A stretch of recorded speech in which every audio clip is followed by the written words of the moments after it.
Seja bem-vindo, seja bem-vinda ao podcast Amor e Terapia. Eu sou Caroline Lemos, psicóloga e terapeuta de casais.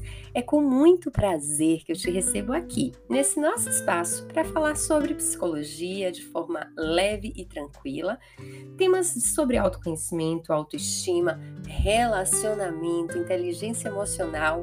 E para esse mês de maio e de junho, tem uma série toda especial que é sobre relacionamento. Cá entre nós, falar sobre relacionamento é uma paixão que eu tenho desde a época da faculdade que eu estudo sobre relacionamento. E poder falar sobre isso me traz um amor, um prazer muito grande. Afinal, ver casamento dando certo, ver casamento com base sólida e saudável é tudo. E essa base é possível de construir quando nos dedicamos a isso. Então, pega o seu café, para você que está fazendo atividade física, aproveita, aumenta o som e curte o momento. Se você tiver algum tema que gostaria de trazer aqui para gente, para ouvir, para compartilhar, traga. Hoje minha voz está um pouquinho chata, essa semana eu estou com a sinusite atacada, mas faz parte do processo, não poderia deixar de gravar para vocês. Então, eu vou pedir um pouquinho de paciência para vocês em relação à minha voz. Mas vamos juntos falar sobre esse tema que é todo especial. Para você que já curte o meu canal, que acha legal, compartilha com as pessoas que você considera especiais para você e que podem ajudar, que esse assunto possa ajudar na vida delas, possa contribuir para a vida delas. E também me ajudar nesse processo, de propagar a minha mensagem, de trazer para vocês ainda mais conteúdo sobre autoestima, autoconhecimento, amor próprio, relacionamento, sobre tudo que a psicologia aborda de uma forma leve e simples. Então vamos juntos falar sobre relacionamento. Hoje, para começar, eu vou falar um pouco sobre qual a importância de uma construção individual para que a relação seja saudável. Como assim, Carol? Eu sempre brinco com os meus pacientes que eu digo que relacionamento é um envolvimento entre 3 pessoas. Por quê? A sua identidade, a identidade do seu parceiro, da sua parceira, mais a nova identidade que vocês criam. Então, são 3 pessoas ali juntas. Não adianta a gente pensar em um relacionamento trazendo a nossa bagagem de família e o outro trazendo a bagagem deles de família como uma verdade absoluta e essa relação que vai funcionar, porque não é. São 2 pessoas complicadas, 2 pessoas feridas, 2 pessoas que estão tentando acreditar no amor e viver o amor, mas não conseguem deixar sua bagagem de vida. É interessante pensar sobre isso, que a nossa estrutura de vida, ela afeta muito os relacionamentos. Então a gente cria algumas crenças baseado no que a gente teve ou no que a gente presenciou durante a vida, como uma criança que vivencia a relação dos pais como uma relação conflituosa de brigas, de xingamentos, de agressões. Ela pode ir para 2 caminhos. Ela olhar para essa relação e dizer não é isso que eu quero para minha vida. Ou 2, ela se aproximar desse tipo de relação e achar que é uma relação saudável, porque ela só conheceu esse tipo de relação. Então, quando a gente vai pensando nessa estrutura, é muito comum casamentos serem repetições dos casamentos dos pais. Então, olhar para o casamento da nossa família, olhar para a estrutura do casamento dos nossos pais ou das pessoas que foram referência para a gente, é fundamental para que possamos entender a forma que nós nos relacionamos. Muitos casais, eles acabam tendo dificuldade no relacionamento porque não olham para o que tiveram como exemplo de casamento e não conseguem fazer uma construção do que é um casamento saudável. Você muitas vezes tem como base um casamento que é negativo, um casamento que não é saudável, e você acaba repetindo isso na sua relação, por mais que você não queira. É interessante quando eu falo sobre isso que na minha família eu tive alguns exemplos de casamento e a minha família Lemos é uma família que para mim é fantástica em relação a exemplos de casamento, que são casamentos duradouros, são casamentos que você olha e você vê a felicidade ali, você vê o companheirismo. E para mim é um exemplo fundamental do que é uma relação. E eu tive a relação de meus pais, que foi uma relação marcada por sofrimento, devido à bebida alcoólica, foi uma relação marcada por traição, foi uma relação marcada por traição, por diminuição da minha mãe. E eu olhava para aquilo ali e eu dizia, eu não quero isso para minha vida, não é isso que eu quero, não é isso que eu quero repetir para minha vida. Casamento tem que ser felicidade, casamento tem que ser amor, casamento tem que ser companheirismo. E muitas vezes, quando a gente não se dá conta disso, a gente acaba procurando no outro esse espaço. Por quê?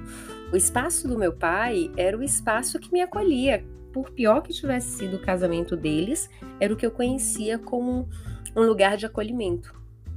E quando nós estamos procurando alguém e não curamos essa ferida, que é de entender que podemos escolher alguém diferente do que aquela pessoa que a gente tem como referência de homem ou aquela pessoa que a gente tem como referência de mulher, a gente acaba buscando justamente essa referência.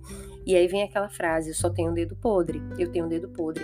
Na realidade não é o dedo podre, é o que você tem como uma verdade que te acolhe, por mais que seja dolorosa aquela verdade, por mais que aquela pessoa te traga alguns sentimentos que não são bons, você tem aquele lugar, aquela referência de pessoa. Por isso que é necessário a gente reconstruir a nossa referência no momento de se envolver com alguém ou no momento que a gente escolhe uma relação. Porque muitas vezes nós podemos escolher uma relação baseada no que nós temos como referência, que são os nossos pais. E se essa referência não for positiva, automaticamente a gente vai passar, talvez, por coisas muito parecidas. Então, quando você vai pensando nessa construção, o primeiro passo é você olhar e dizer assim, para você que ainda não é casado, qual o tipo de pessoa que eu quero na minha vida? Quem é o parceiro que eu quero na minha vida? Infelizmente, muitos relacionamentos, eles acontecem pelo primeiro amor, pelo aquele apaixonamento. A paixão é como uma droga, como uma cocaína. Ela te deixa fora de si e faz com que você não enxergue o real que está ali. Então, você projeta na pessoa o que você deseja, você projeta no outro o que você acha que o outro tem que ter. E isso não é uma verdade. Por isso é necessário você entender quem é que você quer enquanto pessoa. Por isso que às vezes muitos casamentos que acontecem no impulso da paixão acabam tendo problemas depois. Porque você diz, mas você não era assim. Mas no apaixonamento ninguém era assim. E entender esse primeiro processo, entender quem você quer como parceiro, entender quem é a pessoa que você quer que faça parte da sua vida, quais são as características que essa pessoa tem. E também entender você, que é o primeiro passo, porque muitas vezes a gente está olhando para o outro, mas não olhamos para quem somos. Quem é você diante das relações? Você é uma pessoa atenciosa, você é uma pessoa carinhosa, você é uma pessoa que ama, você é uma pessoa que cuida. Quem é você diante de uma relação? Ou você é uma pessoa que só pensa em você, só quer saber de você e não se preocupa com o outro, não dá atenção ao outro, não cuida do outro? Então, quem é você? Quem você deseja ser enquanto parceiro, enquanto parceira nessa relação? Porque é muito importante olhar para quem somos e olhar também para o outro, mas o exercício de olhar para quem somos é fundamental, porque uma construção de um casamento é feita a 4 mãos e não por uma pessoa só. Por isso que é necessário entender quem é você, qual a disposição você está tendo para aquela relação, de que forma você está construindo aquele relacionamento e entender que relacionamento é uma construção diária. Você vai sempre me ouvir falar sobre isso, porque casamento para mim é uma construção diária, não vem uma relação pronta e você conduz daquela forma, não, é algo que você precisa construir diariamente. Então, quando você vai pensando nessa construção, eu gostaria de deixar aqui algumas reflexões para vocês, para quem é casado e para quem não é casado ainda, que é o que é um relacionamento para você? O que seria um relacionamento saudável para você? O que você precisa doar para o outro para que você possa construir essa relação? O que é que você entende de estrutura de casamento? O que é que você espera do seu parceiro? E o que é que você acha que você pode dar para o seu parceiro? Como você percebe uma relação que é legal, que é feliz, que é saudável? Quais são as ferramentas ou quais são os comportamentos que você vai precisar dedicar para aquela relação para que ela possa fluir, para que ela possa acontecer? E para você que está com um relacionamento que pensando, tá chegando ao fim, já faz essa reflexão. Vão ser aí praticamente 2 meses que a gente vai conversar sobre esse tema e dá para pegar para quem quer começar uma relação, a quem está no final de uma relação, porque nada é impossível de reconstruir quando nós dedicamos e quando nós buscamos fazer acontecer. Então, a minha proposta é para que você possa pensar o que é relacionamento para você, como você se vê diante dessa relação, como é essa construção para você. Hoje, o episódio de hoje foi um pouco mais curto, mas a partir dos próximos eu vou adentrar mais nos temas e se vocês tiverem dúvidas, questionamentos, tragam para a gente poder conversar. Hoje foi só um pensar de como é a sua família, de qual o exemplo você tem de relacionamento, se é um exemplo positivo, se é um exemplo negativo, se para você é normal uma conversa que é gritando, se para você é normal não ter tempo de qualidade para a relação e conversar o básico do básico, se para você conversa na relação é DR e não aqueles momentos a dois que dá ali 10, 20 minutos para vocês trocarem uma ideia. Se casamento é individualidade, cada um tem a sua fonte de renda, cada um cuida do seu dinheiro. Se casamento é cumplicidade, tá ali os dois tentam juntos, tentam crescer juntos. Os sonhos são compartilhados, não são compartilhados. O que é relacionamento para você? Qual a construção que você faz sobre relacionamento e de que forma isso fica para você e o que você espera do outro? Eu acredito que é o primeiro passo para a gente poder começar a falar sobre casamento. O que é casamento para você? O que é amor para você? E de que forma esse amor se estrutura na sua vida? Dúvidas, questionamentos? Passa no meu Insta, @caroline.lemosf. Te espero lá para a gente conversar mais. Um lindo final de semana.